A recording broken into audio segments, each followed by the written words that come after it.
Why can you have 5+ companies magically spin up a competitive service offering, product offering, in like 12 to 18 months' time?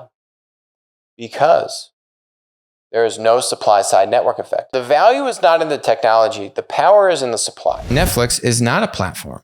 And we talk about how Netflix is not in Platt and why it's not in Platt. Because Netflix does not have that supply-side dynamic. So when I talk about winner-take-all dynamics, Netflix doesn't have it because there's no supply-side network. This goes back to Ben Thompson's kind of aggregator theory versus the platform business model, which the platform business model is fundamentally pinned upon this idea of having a strong supply-side network effect, right? And so what that means is if you look at YouTube, YouTube has millions of content creators.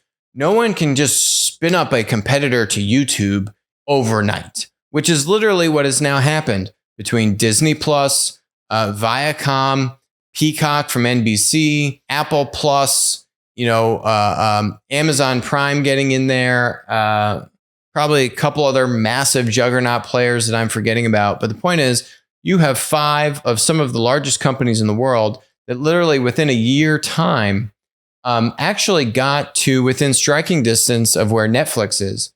So that's why you see this article here from The Information, where they're talking about Netflix wins Oscar nominations but loses Wall Street.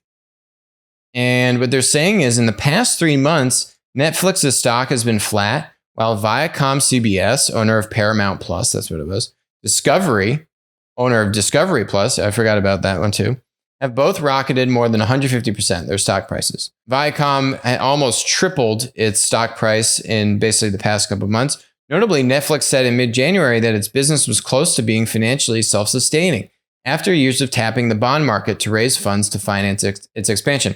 Right? We were talking about that negative free cash flow and how they're just burning cash to make shows. The only reason Netflix is not burning cash is because they stopped making a lot of shows due to COVID. Now that's starting to come back. And what they've signaled, actually, to add more onto this point, they've signaled that they may actually start to return to negative free cash flows as the film and content production ramps up again. It's as though investors are bored with Netflix now that it has confirmed it has a solid business. We get it. Wall Street sees more growth in newer services. After all, Netflix stock had a huge run, 400% over 5 years. So what's going on here?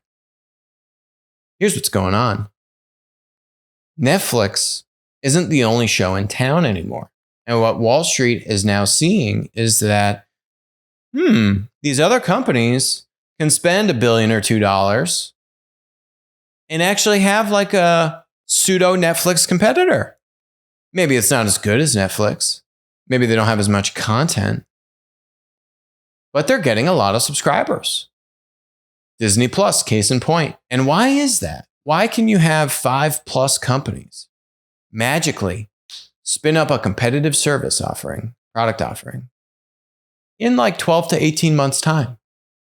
Because there is no supply-side network effect. There is no true defensibility to Netflix's positioning.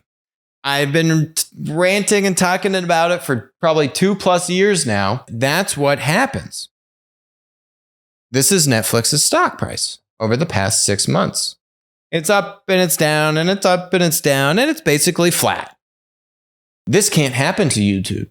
This can't happen to a platform monopoly. And case in point for this is IAC. IAC had Vimeo. IAC understands platforms really, really well. They own this small thing called Expedia. They also own this other small thing called Angie's Home Advisor, Handy. They understand platform marketplace business models really well. And what they did is they pivoted Vimeo away from trying to compete against YouTube head on. That's what Vimeo was doing. Now Vimeo is more of like a SaaS provider providing tools and services to content creators. Not a bad positioning, but it's not a platform model, a content platform model competing against YouTube. You see the same thing with Twitch. How, remember Microsoft did their Twitch competitor? They stole Ninja and other high value creators and streamers on Twitch to come over to Microsoft's streaming alternative. And guess where Ninja is? Now he's back on Twitch. So even Microsoft, right? Another content platform, another monopoly trying to compete against the content platform monopoly that is Twitch, owned by Amazon, has retrenched. You cannot just flip your fingers and capture supply when you have a dominant monopoly scaled platform business. It just doesn't work. And the power is in the supply, right? The value is not in the technology. The power is in the supply. And so I've been a skeptic on Netflix. I have been saying that I don't think Netflix's multiple. They have a 90 PE ratio. Now everything is up in stocks. We clearly have asset price inflation going on, as I was just talking about with the Lending Tree chief economist here. Netflix's PE ratio has been this high long before we had $7 trillion of QE and all these other things going on here with money supply. So Netflix has been inflated for a long time.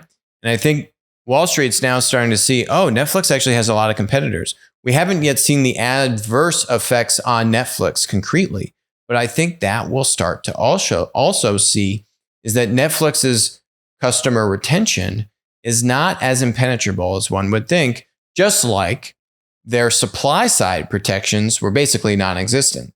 How well are they going to be able to retain all these customers when the supply side is basically just a race to who can pay more for anchor content?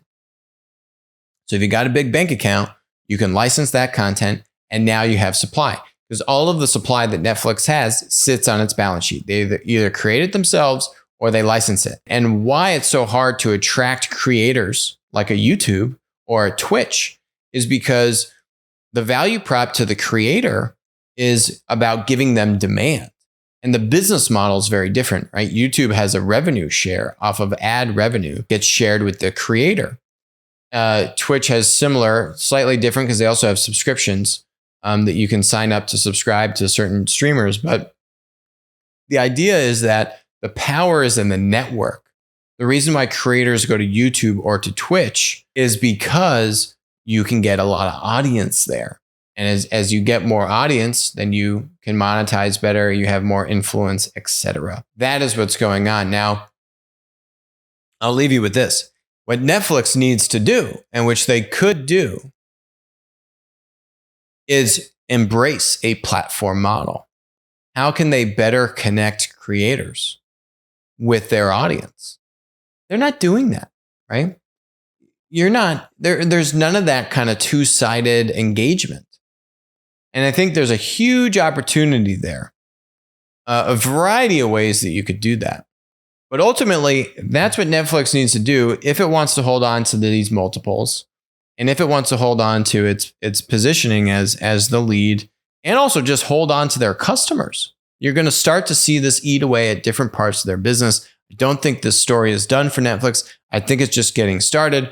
That's why Platt does not have Netflix in it. They don't have that platform dynamic, that winner-take-all dynamic. They're not a modern monopoly. And that's the game. Hi, this is Alex from Winner Take All. Thanks for joining us. Hope you enjoyed the content. Feel free to leave a comment, ask us questions, and definitely make sure to join us on our next live stream.